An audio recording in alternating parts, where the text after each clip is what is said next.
In the previous video, we gave a detailed explanation of the delay choice quantum eraser and demonstrated that if we follow the rules of standard quantum mechanics, there is absolutely no need to rely in backwards in time communication to explain the correlation patterns we observe between particles on the screen and their corresponding partners arriving on detectors D1 through D4.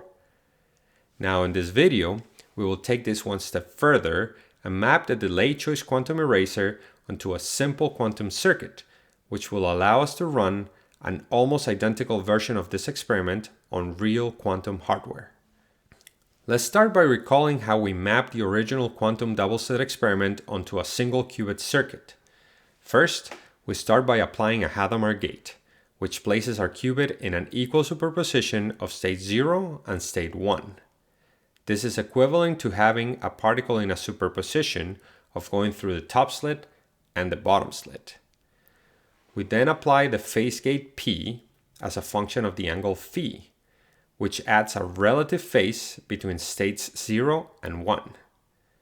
Phi can then be treated as a parameter equivalent to the y-coordinate of the probability density of the particle at the screen. This is because the relative phase of the two incoming waves changes in the exact same way as we move along the span of the screen. This is then followed by another Hadamard gate, which recombines the waves, causing them to interfere constructively or destructively depending on the value of phi.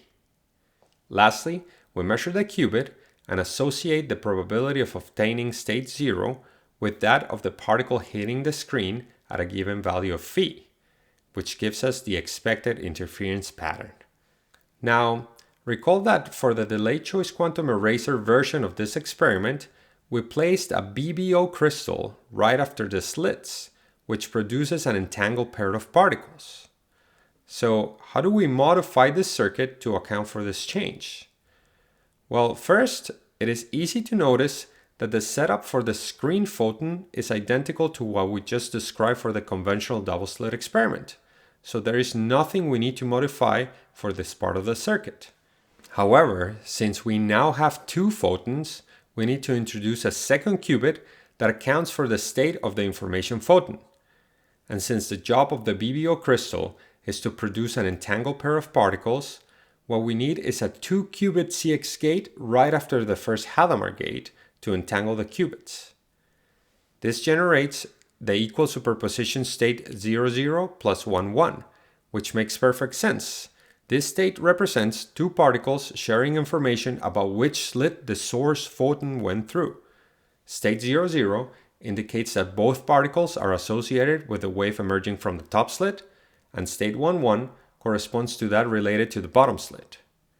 If we now want to demonstrate that the simple action of entangling the two photons destroys the interference at the screen, we can derive how the joint state evolves throughout the rest of the circuit.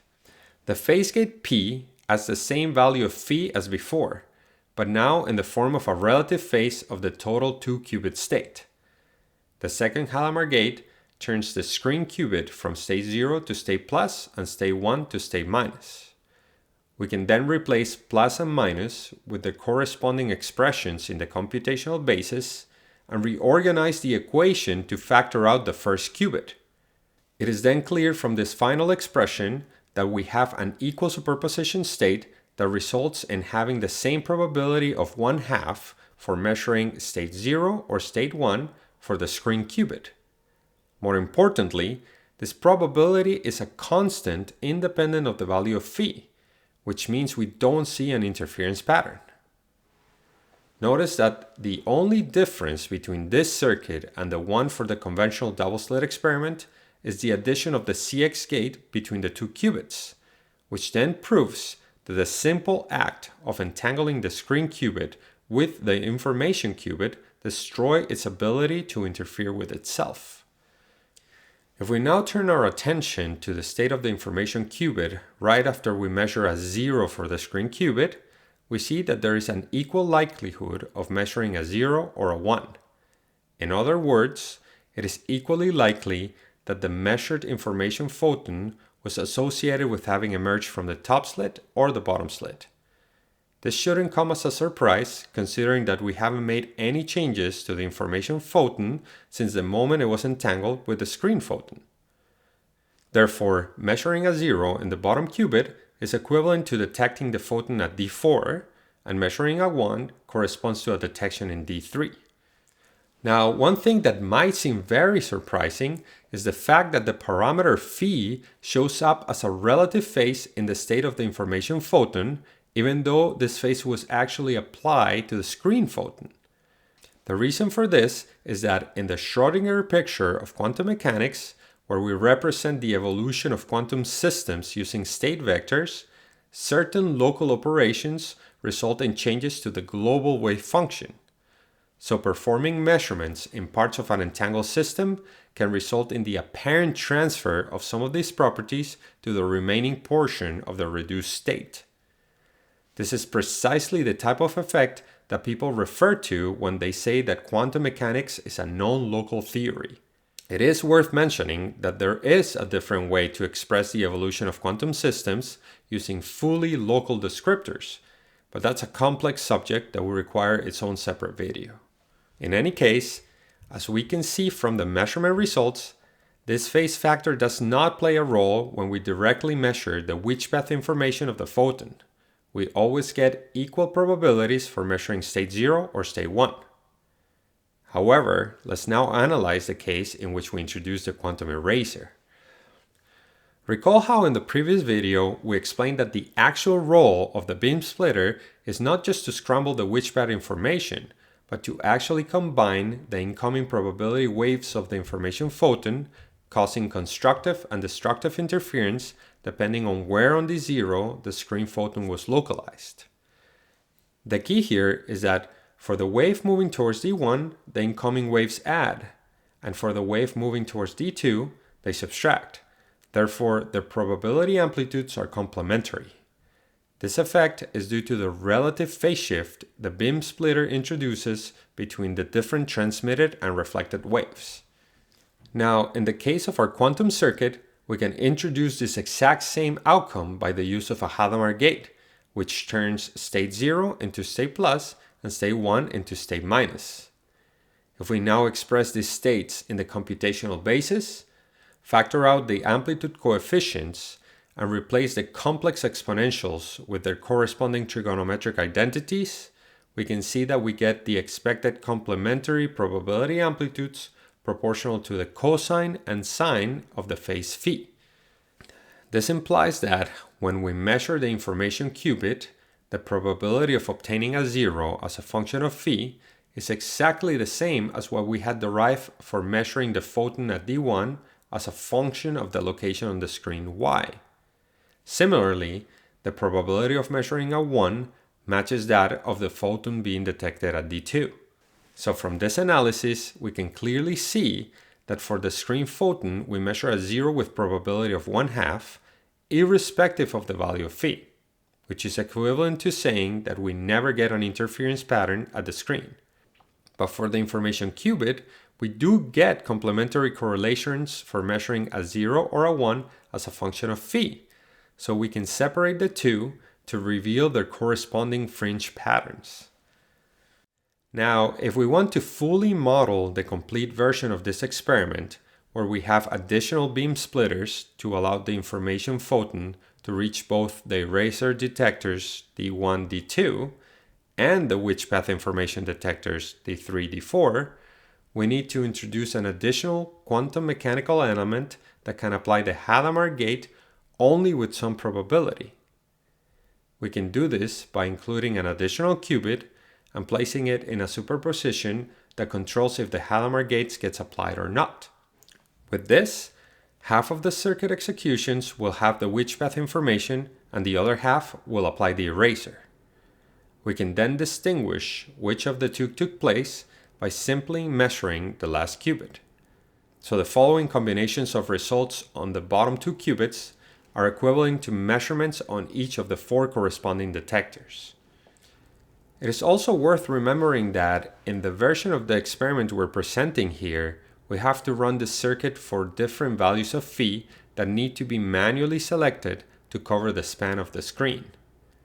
But as we described in a previous video, we can modify this circuit to place the screen qubit in a superposition of different multiple values of phi by using an additional qubit register that controls a series of phase gates. This will then closely match what is happening in the real experiment, where the screen photon is a continuous superposition wave across the span of the screen. With this, let's now look how we can execute these experiments using Python.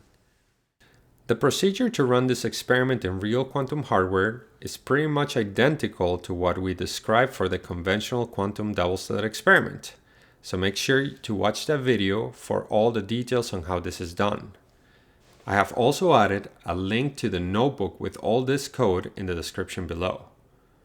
The main change here is that we have added an additional qubit to account for the information photon and the entangling CX gate between the two qubits.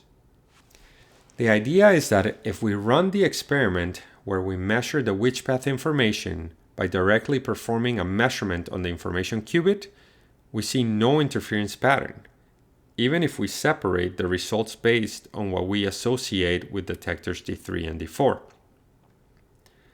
This can also be clearly seen when we emulate the hits on the screen and use separate colors to label each hit correlated with each detector.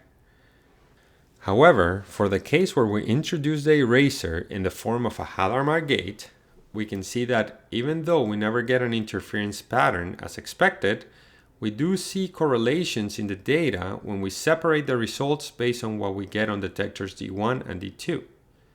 And again, we can clearly see this correlation pattern when we emulate what the hits on the screen would look like. Now, these results were just for simulations, but we can see that if we map this onto a real quantum computer and run the experiment, the correlations are clearly still there. However, just like we mentioned for the double-slit experiment, there is a large overlap of results in the regions where we expect perfect anti-correlations. And again, this is due to the presence of noise in the quantum processor, which is particularly bad in this example because now we have a 2-qubit gate to produce entanglement. Lastly, it is worth noting that even though here we are describing two separate sets of circuits, one for the witch path experiment and one for the eraser experiment, we can also execute the full delay choice quantum eraser by adding the beam splitter's qubit and the screen qubits as we explained before. And then by post-selecting the data based on the measurement results of the information and the beam splitter qubits, we can get the same results. This now concludes this video series on the delay choice quantum eraser, which I hope you found useful. Make sure to regularly check this channel for new content, and if you have any feedback or ideas for future videos, please do let me know in the comments below.